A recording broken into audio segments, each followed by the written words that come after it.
Indian food is famous all over the world for its incredible variety of spices: turmeric, cumin, cardamom, cinnamon, cloves, coriander, chili. But here's something many people get wrong. Indian cuisine isn't simply about making food hot. Spices are used to create something much more complex: aroma, depth, balance, and layers of flavor.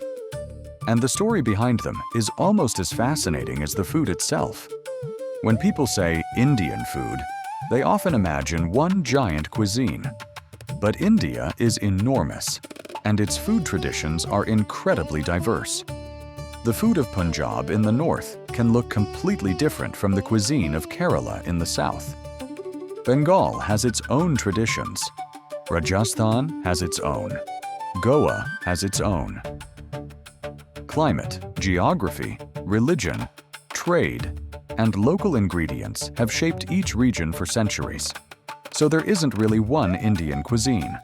There are hundreds of regional traditions, each with its own ingredients, techniques, and flavors. So why are spices everywhere? The answer isn't just about taste.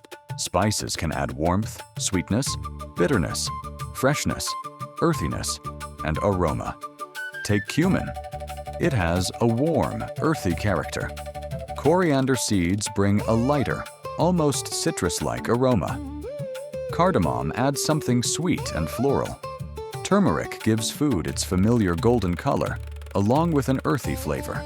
And chili brings heat. But heat is only one part of the picture. The real magic happens when these flavors are combined.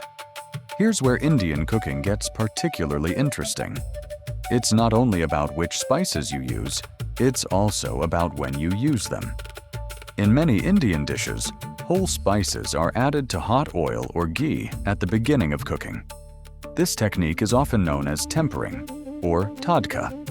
As the spices hit the hot fat, their aromas are released. Cumin starts to crackle. Mustard seeds pop. Curry leaves sizzle. The oil becomes infused with their flavor, and that fragrant mixture can then become the foundation of the entire dish. Another word you'll hear constantly when talking about Indian food is masala.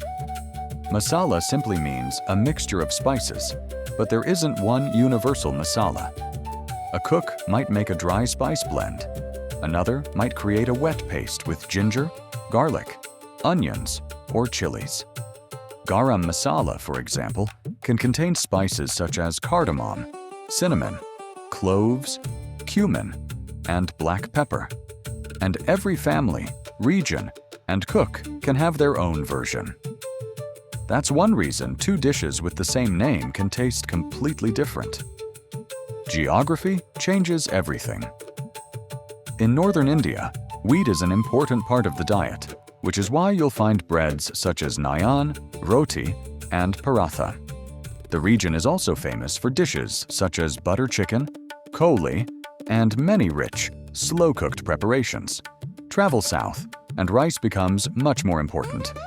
Coconut, tamarind, curry leaves, and seafood are prominent in many southern cuisines. Think of dosa, idli, sambar, or Kerala's coconut-based dishes. It's still India, but the flavors can feel like you're entering an entirely different culinary world. And then there's Indian street food. This is where the cuisine becomes fast, loud, colorful, and almost impossible to ignore. Samosas filled with spiced potatoes. Pani puri, filled with flavored water and eaten in one bite. Vada pav, Mumbai's famous potato fritter sandwich. Jalebi, deep-fried spirals soaked in sweet syrup. Every city has its own favorites, and street food is often deeply connected to everyday life. You don't need a special occasion to eat it. You just find a busy street corner, follow the smell, and join the crowd.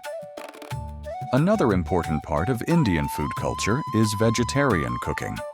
India has one of the world's largest vegetarian populations, although dietary habits vary enormously between regions and communities. Lentils, chickpeas, beans, rice, vegetables, yogurt, and paneer can all become the center of a meal. And vegetarian food here isn't treated as a compromise.